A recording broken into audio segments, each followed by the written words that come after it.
Paseos por la Sierra, con Alberto Garín. La villa de Santillana del Mar, en la comunidad de Cantabria, cerca de la costa, a pesar de ese apellido del mar, no está sobre la costa, surge en la Alta Edad Media en torno a la abadía de Santa Juliana, que es de donde deriva el término de Santillana.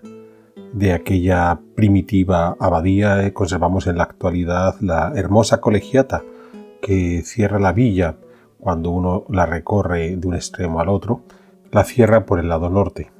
La actual villa que recorremos es sobre todo el trazado urbano desarrollado a lo largo de la época medieval y consolidado en los siglos XVI y XVII, desde comienzos del XVI hasta algunos de los palacetes del siglo XVII, que es el periodo al que corresponden la mayor parte de las construcciones más notables que vemos hoy en ese centro histórico de Santillana.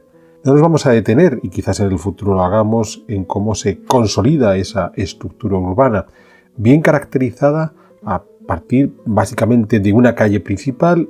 A cada lado de esta calle principal hay dos calles que no llegan a hacer completamente el desarrollo de la calle principal, pero una calle principal que, ya digo, consigue esa consolidación urbana gracias a la alineación de fachadas que generan un espacio cerrado que, sin embargo, no nos ha de hacer de olvidar que es un entorno que se encuentra inserto en el ámbito rural. Desde el momento que abandonamos estas tres calles básicas que configuran Santillana del Mar, ya estamos al exterior y rápidamente nos encontramos rodeados de huertos, prados, bosques, mostrando cómo, a pesar de ese carácter urbano evidente que sentimos cuando recorremos las calles de Santillana, estamos en una villa de unas dimensiones relativamente modestas que dependía plenamente del entorno rural que había a su alrededor. Pero digo, no queremos detenernos tanto en la historia del desarrollo urbano de Santillana o en las características de la arquitectura que domina esta ciudad, sino en tres elementos que durante la visita de Santillana nos pueden llamar la atención. El primero es un singular museo que han dedicado a un escultor natural de Santillana, Jesús Otero, un hombre cuya vida se desarrolla a lo largo del siglo XX, puesto que nació, tal como acabamos de decir, en Santillana en 1908 y murió en la misma localidad en 1994. Lo interesante de la obra que se exhibe en el pequeño museo que han dedicado a Jesús Otero, no muy lejos de la colegiata de Santillana, es que podemos entender muy bien al hombre que fue capaz de comprender el contexto histórico en el que se encontraba. Para comenzar, no muy lejos de Santillana tenemos las famosísimas cuevas de Altamira, donde tenemos algunas de las primeras representaciones artísticas realizadas por los seres humanos, el famoso techo de los bisontes. Pues bien, es indudable que Jesús Otero, y lo sabemos por su experiencia vital, tuvo un claro interés por el mundo de la arqueología y por comprender cómo estos artistas del mundo prehistórico fueron capaces de extraer los rasgos fundamentales, en este caso, de los animales que representaron, y es algo que el propio Otero quiso utilizar para sus creaciones artísticas. Pero al mismo tiempo tampoco es ajeno al arte medieval de la zona cántabra, ese arte llamado románico, que también analiza, estudia y que es capaz de traer a su propia obra personal con algunas representaciones. Tenemos ejemplos en el museo, pero hay otros en algunas iglesias que han sido utilizadas las obras de Jesús Otero para la decoración, donde de nuevo extrae esa esencia de la escultura románica y es capaz de revitalizarla en sus propias obras del siglo XX. Y por supuesto, es capaz a su vez de entender cuáles son las corrientes más actuales que pueden existir en el arte contemporáneo de ese siglo XX en el que Jesús Otero vive y produce, y desarrolla ciertas soluciones estilísticas que nos pueden recordar perfectamente a otros artistas esquemáticos. Giacometti es el primero que me puede venir a la cabeza, y que cuando encontramos estas obras de arte rápidamente podemos entender que estamos ante un hombre que está trabajando en los años 60-70 del siglo XX. Es un hombre que combina tanto el arte religioso como un arte más secular, pero no quiero dejar de llamar la atención sobre un Cristo muy interesante en madera, en donde nos encontramos la figura del crucificado, pero curiosamente no es que carezcamos de la cruz, sino que incluso la imagen ya carece de los brazos. Desconozco si Jesús Otero planteó colocarle los brazos, y sin embargo es capaz de hacernos explicar en esa imagen muy vertical, realmente muy sencilla, muy simple, que estamos ante Jesús crucificado, lo cual demuestra que esa capacidad que tuvo Jesús Otero para entender cómo se hace el arte, extraer la esencia de ese arte y mostrarlo en su propia obra. Pero vamos a dejar a Jesús Otero, que ya digo, el pequeño museo que tenemos en Santillana realmente merece mucho la pena, y nos vamos a centrar en otro museo muy curioso que han creado en Santillana del Mar, en la Plaza Mayor, en las casas de la Parra y del Águila. Dos casas que han sido rehabilitadas por el gobierno cántabro con objeto de convertirlas en espacios museográficos, algunas de las plantas dedicadas a exposiciones temporales, otras a exposiciones permanentes. Pues bien, hay una exposición permanente de etnografía donde se han reunido algunos objetos de la actividad cotidiana tradicional del entorno de Santillana del Mar.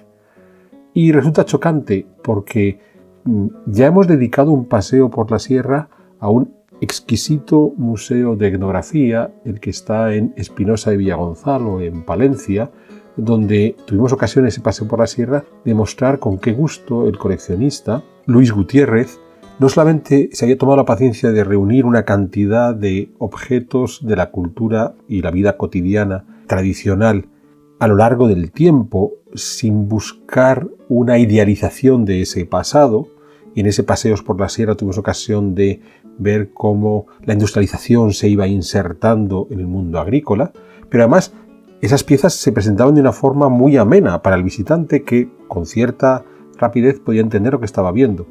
En el caso de este otro museo que tenemos en Santillana del Mar, de este museo etnográfico, se ha primado, por un lado, esa idealización que nosotros denunciábamos que podía ser uno de los riesgos que vivían muchos museos etnográficos, al hacerse una selección, digamos, bucólica del mundo tradicional. Entonces, básicamente encontramos instrumentos de madera, y cuando se incorpora el metal, es un metal toscamente trabajado. No se aboga por hacer entender que no hay un salto brusco de la agricultura tradicional a la agricultura contemporánea, sino que la industrialización fue llegando progresivamente, tal como, insisto, pudimos ver en ese otro museo etnográfico de Espinosa de Villagonzalo. Pero además, la propia exposición es muy, desde el punto de vista estético, muy interesante, pero desde el punto de vista pedagógico no es muy parlante, no es inmediato que los visitantes podamos entender por qué esos objetos, para qué sirven, por qué los tenemos ahí. Es cierto que sí se han esforzado por insertar textos donde aparece el objeto en fuentes históricas, pero sin por ello dar la explicación de la utilización del objeto, con lo cual es un ejemplo de cómo, a pesar de contar con los medios, la financiación y los objetos para hacer un buen museo etnográfico, en el caso de Santillana se han quedado cortos en esa museografía. Pero no queremos salir de estas casas de la Parra y del Águila sin hacer referencia a otra parte del museo, donde se exhiben una serie de fotografías mostrando cómo estaban estas casas en el pasado y cómo han ido evolucionando a lo largo de la historia de la fotografía y a lo largo de la historia de la restauración. Y sin duda es uno de los ejercicios más interesantes de incomprensión del pasado que logramos ver a través de esa sucesión de fotografías. La primera de las imágenes es de 1920. Podemos observar la casa de la Parra, que es la que se encuentra a la derecha, donde aún podemos ver restos de esa posible parra que va creciendo contra la fachada. Y hay que llamar algo la atención en esa casa de la Parra. La parra crece contra la pared de esa fachada, tal como acabamos de indicar, y en esa fachada, en esa fotografía de 1920, no podemos ver ni el entramado de madera con el que se construyó ese muro, ni los ladrillos que se insertaron como relleno de ese entramado de madera. Todo estaba cubierto con un revoco, quizás de cal. En la fotografía de hacia 1950, si volvemos a observar la casa de la Parra, se ve solamente la mitad de esta. Ya ha desaparecido la parra. Como hay un deterioro en la fachada, empiezan a aparecer desnudos parte de ese entramado de madera, pero muy ligeramente, y los ladrillos siguen estando escondidos porque el revoco sigue estando presente, que es algo que también ocurre en la Casa del Águila, la que está a la izquierda, en el último nivel, que también tiene los muros de ladrillo, pero que para 1950 aún estaban revocados, aún no habían quedado a la vista. En la fotografía de 1972 ya se ha producido el proceso de restauración. En el caso de la Casa de la Parra es más que evidente.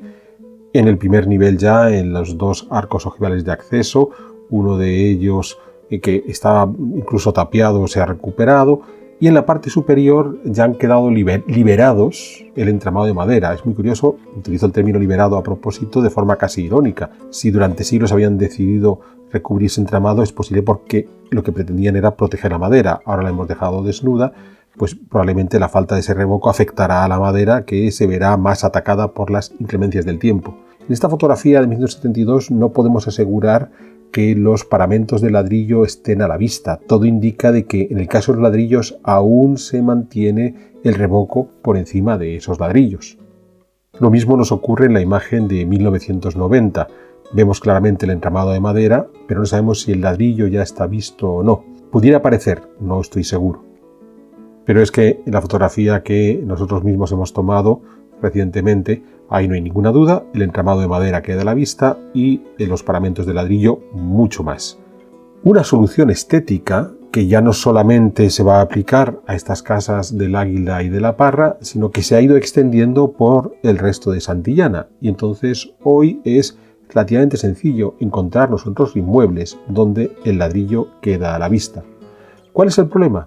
El problema es que estamos falseando la historia y además la estamos deteriorando. La estamos falseando porque no estaban previstos los ladrillos vistos. Se querían recubrir ni los ladrillos ni el entramado de madera. Se quería dar una imagen mucho más homogénea, una imagen mucho más saneada, porque la idea era, si estos materiales son de alguna forma menos rimbombantes que la piedra de los arcos inferiores, los escondemos y de esa manera damos una sensación mucho más homogénea del conjunto, una sensación de mayor nobleza. Pues bien, ahora hemos quitado esa nobleza. El problema está en que generamos una sensación extraña entre un primer nivel, digamos, más noble y unos segundos niveles más humildes que nos dan chocantes. Es difícil interpretar el edificio tal como se presenta hoy. ¿Por qué? Porque hemos alterado claramente, pero lo hemos alterado a partir de la restauración. Hemos alterado claramente el mensaje que los propietarios de estas casas querían transmitir. Y el segundo es que hemos llevado a cabo un proceso de restauración para conservar la casa y en realidad, si se le daba ese revoco, probablemente no solo tenía una intención de homogenizar toda la fachada y hacerla más noble, sino de proteger la parte más endeble de la fachada, que es la del ladrillo y la madera, que afectado por las inclemencias del tiempo se puede ver deteriorado. Con lo cual, estas intervenciones en Santillana de Mar, que ya hemos criticado en el pasado en una serie de historias que dedicamos a esa obsesión por retirar los encalados, nos da un indicio muy interesante de cómo en muchos casos la restauración arquitectónica no tiene por objetivo tanto conservar el inmueble del pasado como reinventarse ese pasado.